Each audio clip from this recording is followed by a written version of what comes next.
사라진 유언장. 레리의 할아버지는 친척들에게 장난치는 것을 좋아했던 부자였습니다.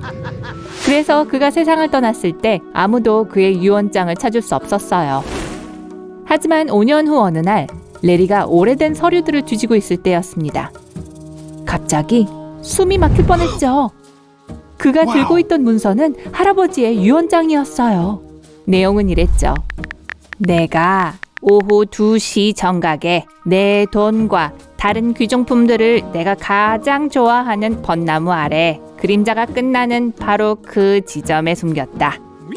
그것을 파헤치는 사람은 나의 후계자가 될 것이요. 레리는 너무 기뻤습니다. 이제 부자가 될 거니까요. 그는 할아버지의 집으로 차를 몰고 가서 벚나무를 발견했습니다. 그리고 오후 2시까지 1시간 정도 기다렸다가 땅을 파기 시작했어요. 하지만 아무리 땅을 파도 그의 노력은 성과를 거두지 못했어요. 혼란스럽고 화가 난 그는 집으로 돌아왔습니다. 왜 레리는 아무것도 못 찾았을까요?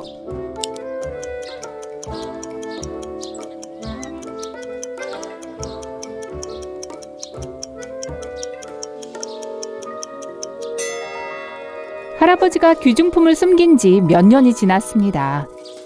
나무는 키가 자랐고 그림자도 길어졌겠죠. 똑똑한 조사관.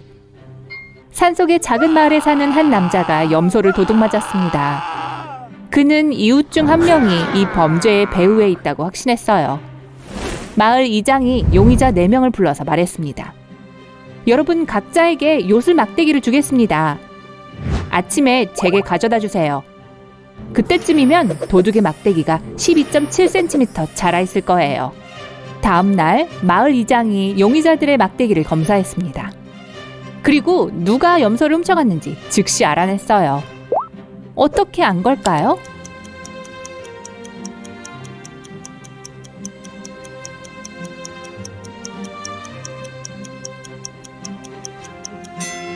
도둑의 막대기는 다른 사람들의 막대기보다 12.7cm 더 짧았습니다.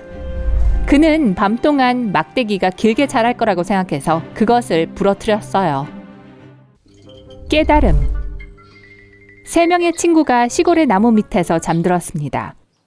그들이 쉬는 동안 한 소년이 그들의 얼굴에 코스염을 그렸어요. 잠에서 깬 남자들은 웃기 시작했습니다. 그러다가 갑자기 웃음을 멈췄어요. 왜였을까요?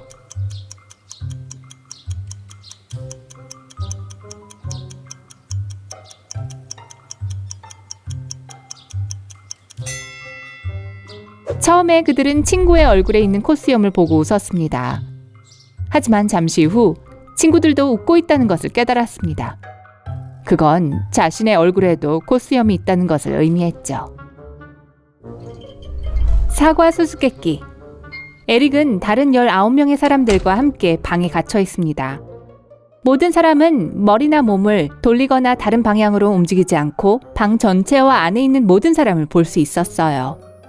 방에서 나가기 위해 에릭은 한 사람을 제외한 모든 사람이 볼 수 있는 곳에 사과를 놓아야 했습니다. 그는 해냈어요. 어떻게 한 걸까요?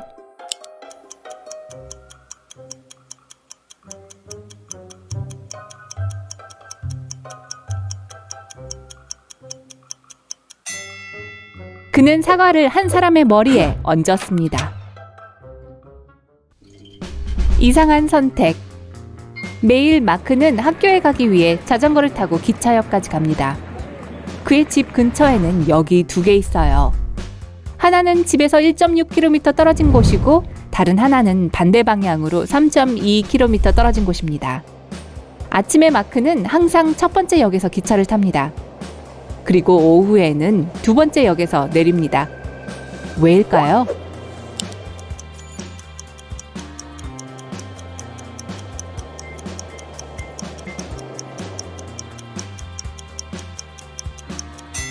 마크의 집과 역은 언덕 위에 있어요. 이 방법은 그가 힘들지 않고 자전거를 타고 내리막길을 달릴 수 있게 해줍니다. 무승부. 2팀이 서로 축구를 하고 있었습니다. 2팀은 각각 총 2골을 넣었습니다. 그래도 여전히 한 팀이 이겼고 다른 팀이 졌기 때문에 동점이 아니었습니다. 어떡해요?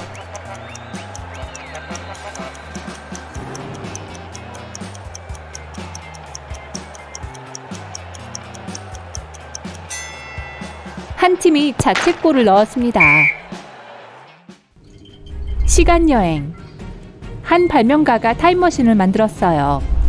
그는 충분한 음식과 물, 그리고 다른 필수품들을 챙겼고 이제 그의 발명품을 시험할 준비가 됐습니다. 그는 500년 전으로 돌아가도록 타이머를 맞추었습니다. 그리고 출발 버튼을 누르려다가 어떤 생각이 떠올랐죠. 그는 자신의 이마를 치더니 타임머신과 보급품을 챙겨서 아래층으로 내려갔습니다. 왜였을까요?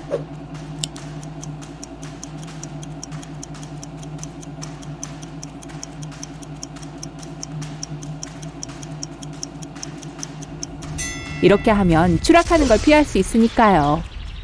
5세기 전에는 닫힌 건물이 드물었습니다. 돈 문제. 악명 높은 범죄자가 부유한 사업가 브라이언을 붙잡아 방에 가뒀습니다. 내가 맡긴 돈을 2배로 늘리기 전에는 보내주지 않겠어. 그리고 범인은 $5,000를 탁자 위에 올려놓았습니다. 그가 돌아왔을 때 브라이언은 이미 돈을 2배로 늘려놨어요. 그는 방에서 나가지도 않았고 누구와 이야기하지도 않았습니다. 그럼 어떻게 한 거죠?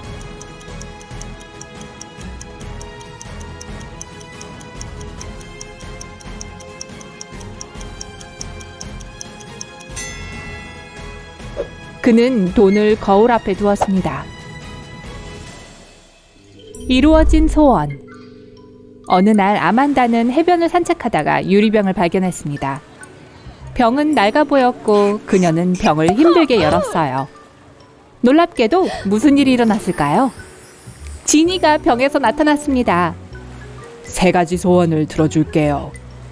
하지만 조건이 하나 있습니다. 소원의 개수를 늘려달라는 소원은 안 돼요. 아만다는 동의했지만 여전히 더 많은 소원을 빌 수 있었습니다. 어떻게 그렇게 했을까요?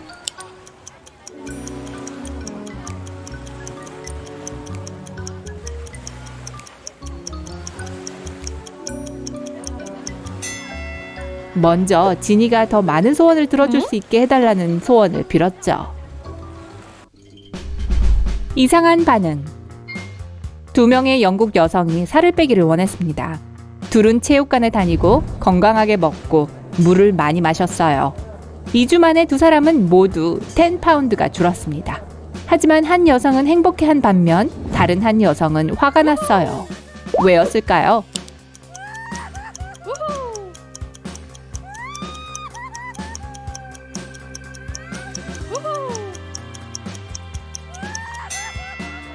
첫 번째 여성은 체중이 줄었고 두 번째 여성은 영국 돈으로 10파운드를 잃었어요. 여자는 어떻게 살아남았을까요? 멜리사는 어느 날 저녁 늦게까지 회사에 있었어요. 그녀가 집으로 걸어가고 있을 때 이미 날은 어두워졌죠.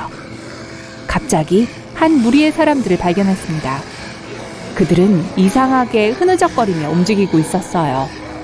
점점 더 가까워졌습니다. 공포심은 커져갔고 멜리사는 다가오는 사람들이 좀비라는 것을 깨달았습니다. 잠시 후 그녀는 포위되었습니다.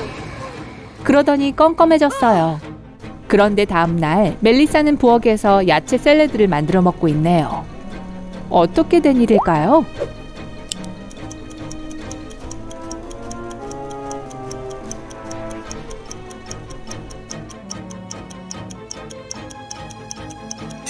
날짜를 보세요.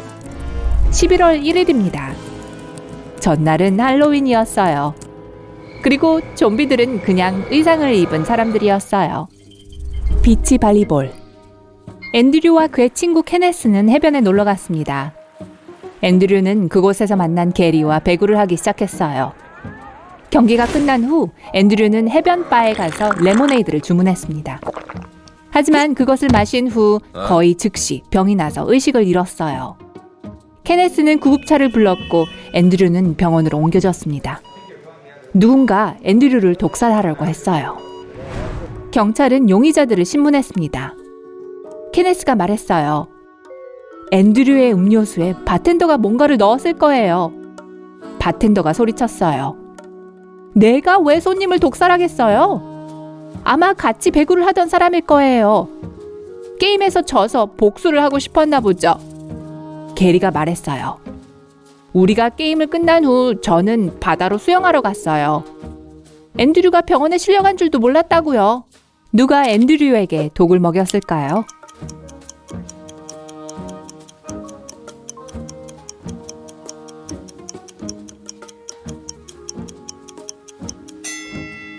바텐더였어요. 게리가 게임에서 졌다고 거짓말을 해서 그를 모함했죠. 선생님의 수수께끼. 시험을 망친 한 학생이 선생님께 찾아와 어떻게 하면 점수를 올릴 수 있냐고 물었습니다. 선생님이 대답했어요. 만약 내 수수께끼를 풀 수 있다면 더 좋은 점수를 주겠다. 여기 종이 상자가 있네. 상자를 나무 바닥에서 들어올리는 것이 강철 테이블에서 들어올리는 것보다 쉽지. 상자 안에 뭐가 들어있을까? 그 학생은 잠시 생각하다가 정답을 맞췄습니다. 뭐라고 말했을까요?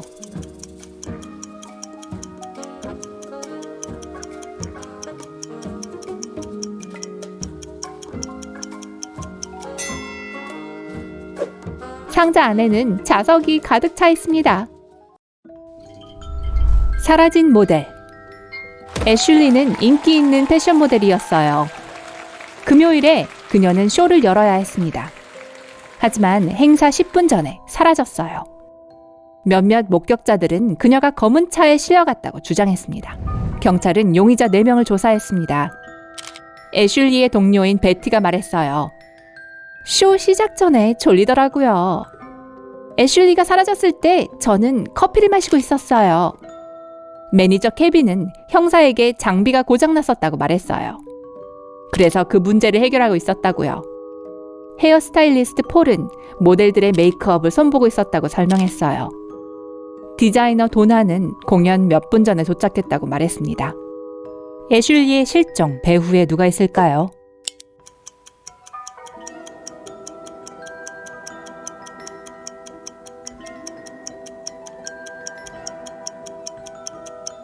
폴이에요. 그는 헤어스타일리스트입니다. 화장을 손보지 않아요. 게다가 그의 자리에는 화장품도 없습니다. 변장. 흉악한 범죄자가 경찰로부터 도망쳤습니다. 그리고 부유한 저택에 취직했어요. 형사들이 그곳에 도착했을 때 최근에 3명의 남자가 고용되었다는 것을 알아냈습니다. 경찰은 그들을 신문했어요. 요리사 마이클은 경찰에게 전에 식당에서 일한 적이 있다고 말했습니다. 하지만 그 식당은 폐업했고 새로운 일자리를 구한 거라고 했죠. 정원사인 존은 항상 식물에 관심이 있었다고 대답했어요. 정원 디자인 과정을 마친 후 이 직장을 얻었다고 했습니다. 경비원인 로버트는 그의 아버지가 집주인의 친구라고 말했습니다. 로버트가 그 일자리를 얻도록 도와줬다고요. 범인은 누구일까요?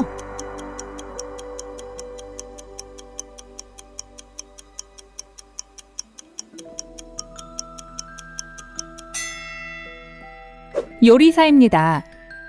경찰이 오기 전에 그는 오믈렛을 만들고 있었어요. 하지만 보세요. 오믈렛에 달걀 껍데기가 잔뜩 들었죠?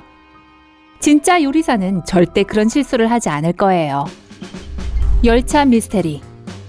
기차와 함께 오고 기차와 함께 떠나지만 기차에게는 아무런 쓸모가 없는 것입니다. 그럼에도 불구하고 어떤 기차도 이것 없이는 갈 수 없습니다. 무엇일까요?